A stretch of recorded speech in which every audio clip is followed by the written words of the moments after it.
Tindira! Welcome to my channel. So, wala dito guys. Dito tayo sa ating tindahan.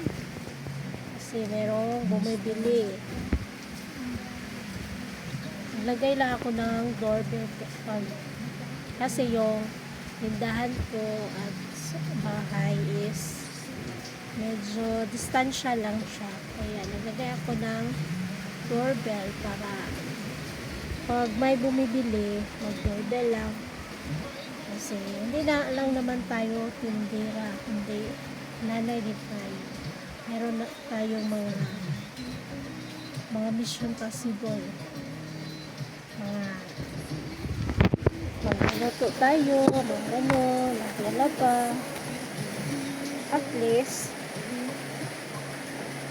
kahit nagtitinda tayo, habang nagtitinda tayo, gawa pa tayo sa ating mga gawain pang bahay. So, pasensya kung maingay ang ating background kasi maulan dito guys. So, ngayon, kasi bago pa lang nag-grocery yung hobby ko. Tapos, meron tayong lalagyan ng fries. So, naglalagay ako ng fries. Pag merong bagong grocery yung hobby ko. Nilagyan namin talaga ng pressure bawat isa. Kasi medyo matanda na tayo, makalimutin na tayo. Ayun. Ito na, isang karton. Lalagyan natin ng fries. Tapos, meron pa dito, cereal lang. Lagyan na natin dito. Tapos, may sabon. Pagdating talaga ng hobby ko dito sa tindahan namin, galing siya sa pamilihan.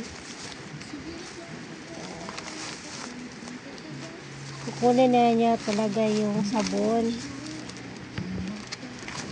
Baka mag-amoy sabon din yung mga gusto rin niya, mga pagkain.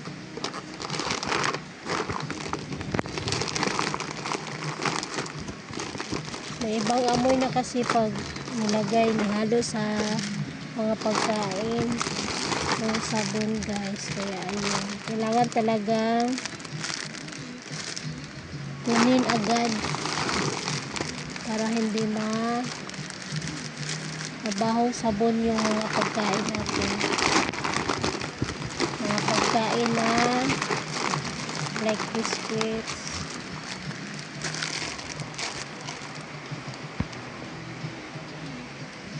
Lagyan natin to ng fries.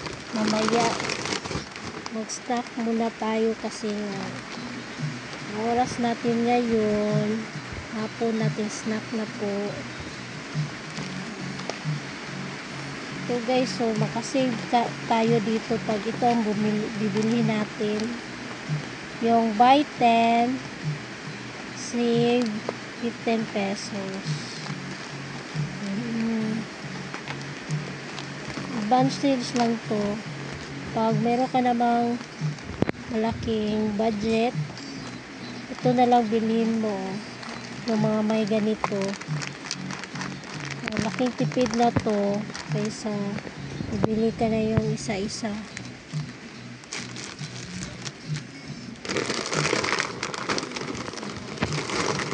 At saka ito guys, kailangan talaga to ilagay sa itaas agad kasi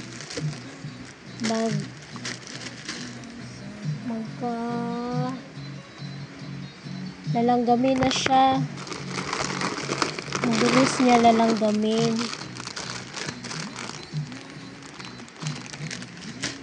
Hirap pag may langgam na.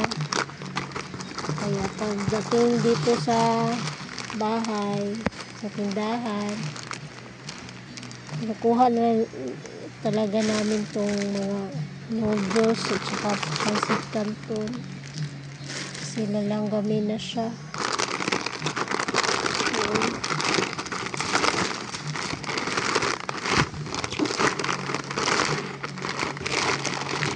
Ayan. Yun lang. Maliit lang ang ano ni Habi. Pagbili kasi nga. Maliit lang pinabili ng Habi ko kasi ayaw na ng bulto-bulto yung maramihan.